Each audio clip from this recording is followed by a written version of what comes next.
I did want to get a little bit about Kroger getting the meatless meat game in that in just a little bit, too, as well, because that is going to be one of the new trends. We all eat, right? And I don't know about you, I like to eat.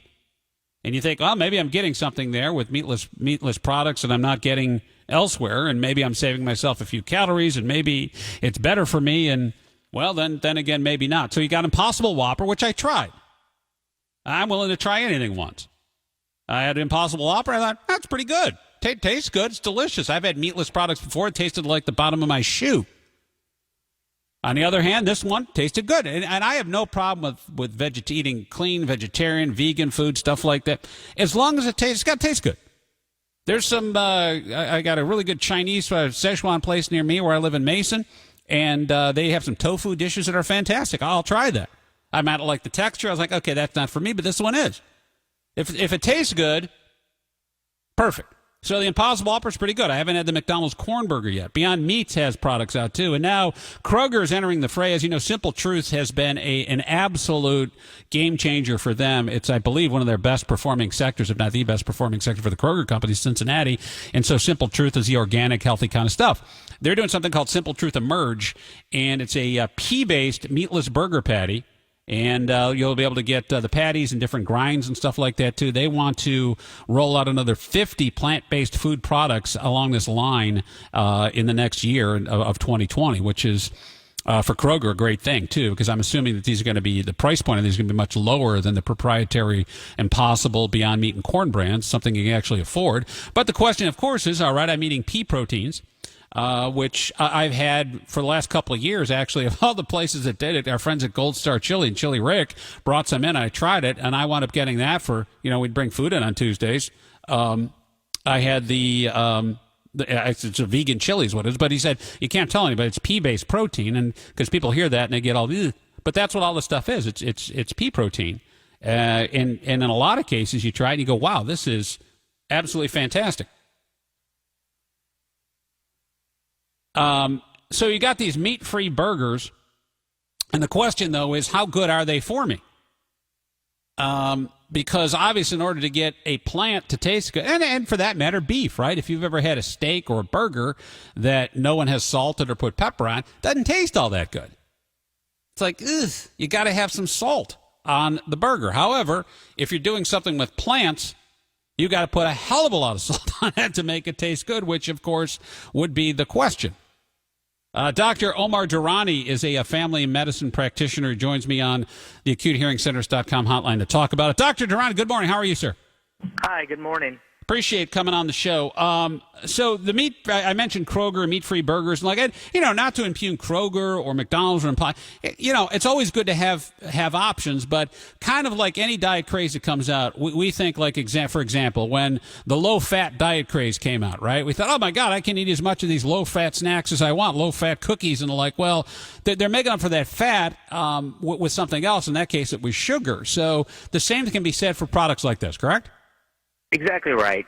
When it comes to the meat substitute kind of field, there's some positivity to it because too much saturated animal fat and red meat can have a detrimental impact on your health.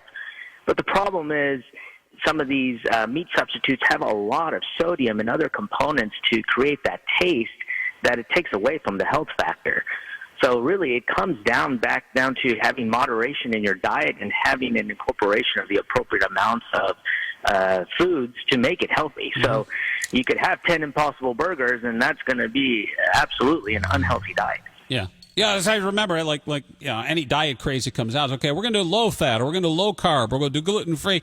In order to make it palatable, you got to make up the difference somewhere else. That's exactly right. And so would you say that, and maybe this is the way to look at it, is, it's like anything. You can have one of these, on occasion or whatever, but if you think, hey, now I'm going to have a completely plant-based lifestyle, and you're buying a lot of the stuff wherever it's from, wherever the source is, you got to keep in mind that you're adding a lot of things that aren't necessarily good for you to your diet. How do you balance that out? I think the key word there is balance. So what you want to do is have a moderation of different types of foods. Becoming completely vegan is one absolute personal decision, but if you're incorporating a lot more plants in your diet, a variety of plants, legumes, different sources of protein, and obviously hydration in a healthier lifestyle with cardiovascular exercise and giving your body time to digest by not rushing and swallowing down food, but actually chewing your food and sitting down to have it actually digest so you can get the nutrients from your food.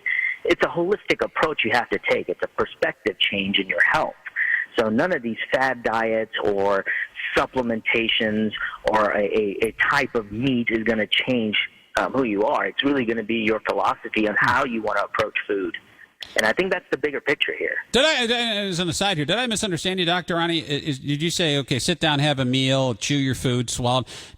For people who eat fast like I do, is that actually a bad thing? Are you losing out on nutritional qualities, or did I just misunderstand what you said?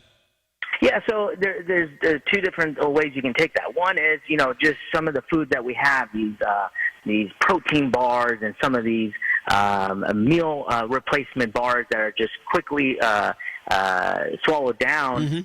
They really don't have all the nutrients that a full-fledged meal would have. And at the same time, if you're not adequately chewing your food and spending time to actually process that food in, it will affect the way you digest it and absorb the nutrients from your food. Really? So you may have more indigestion. You may have more inability, nutritional deficiencies that arise from that. That causes more acid reflux, and then that leads to an imbalanced proper microbiome. So I think we have to make food a priority in making sure we pick healthier foods. We have time to actually eat it and process those foods, and have a goal of what we want to do. What do we want to put in our bodies? I'm not saying you can never have a meat substitute burger. That's perfectly fine. But you cannot use that as an avenue to, okay, this is healthy, so I'm going to have all I can of this, because this can really have an impact, the amount of sodium and other components that are in it. If you compare it to other meals, it may not be as healthy as we think. Yeah, I tend to eat or did anyway, like a feral dog. It's like I get it, I'll eat it real fast and move on. But recently I'm like, okay, sit down, chew, enjoy the meal, relax for 20 minutes, whatever it is.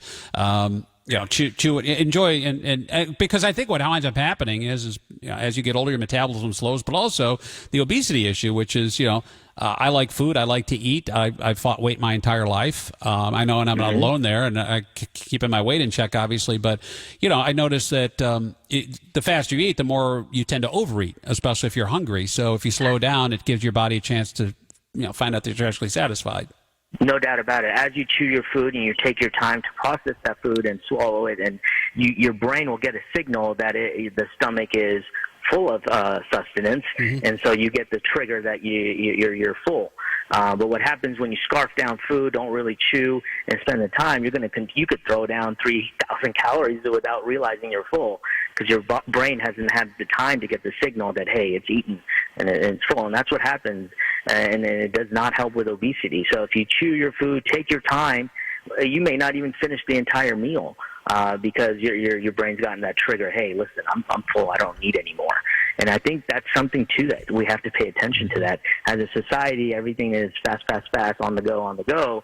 And we may scarf down, a huge bowl of pasta without really realizing how full we are till an hour later when we have indigestion and throw down a couple of tums to make up for it, Well, what I think is the most, Dr. Durani, is most overlooked thing on this whole deal. Dr. Omar Durani is a family medical practitioner at Diamond Physicians.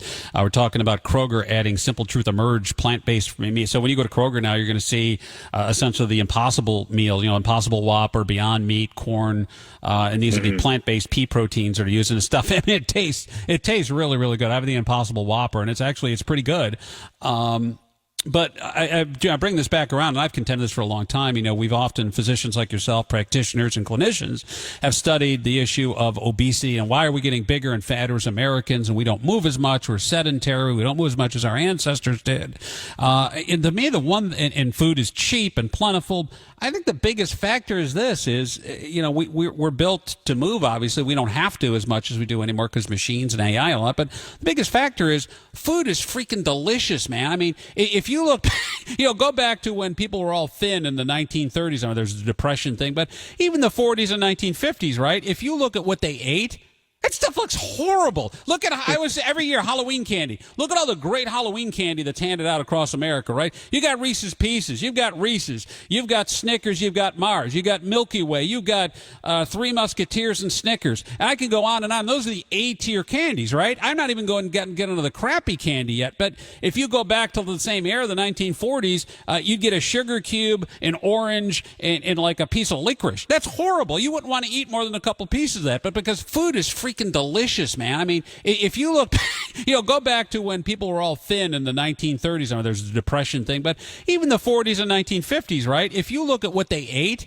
that stuff looks horrible. Look at every year Halloween candy. Look at all the great Halloween candy that's handed out across America, right? You got Reese's Pieces, you've got Reese's, you've got Snickers, you've got Mars, you got Milky Way, you've got Three Musketeers and Snickers. And I can go on and on. Those are the A-tier candies, right? I'm not even going to get into the crappy candy yet, but if you go back to the same era, the 1940s, you'd get a sugar cube, an orange, and like a piece of licorice. That's horrible. You wouldn't want to eat more than a couple pieces of that, but because food is so delicious and plentiful now, we're in the golden, the platinum age of deliciousness. When you're taking plants and making them taste like they're actual pieces of cow, my God, how could we not be obese?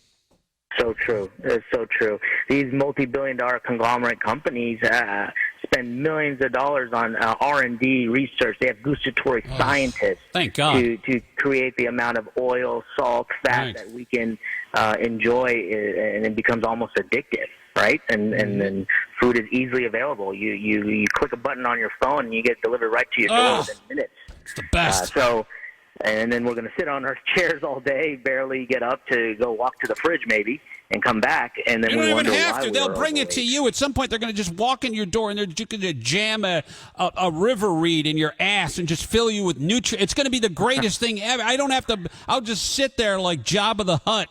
Because you've got this wonderful trifecta of fat, salt, and sugar all coming together, and I think that's a very understudied thing is how good we're so blessed to have all the food and the science that we have right now. And so what you're saying is, as we get more into the plant-based proteins and the idea that we're lulled into a better lifestyle, a vegan and vegetarian lifestyle, better for the plant and all this. It sounds like, we're trading, for example, if you have a regular Whopper or a quarter pounder with cheese or a Wendy's triple, that you're trading fat and cholesterol of those for the plant-based ones, which is just sodium and hypertension. Yeah, I mean, it can have its benefit, but I think the bigger picture is, sure, you swapped out for an Impossible Burger or whatever the brand may be, but what is the real change going to happen here?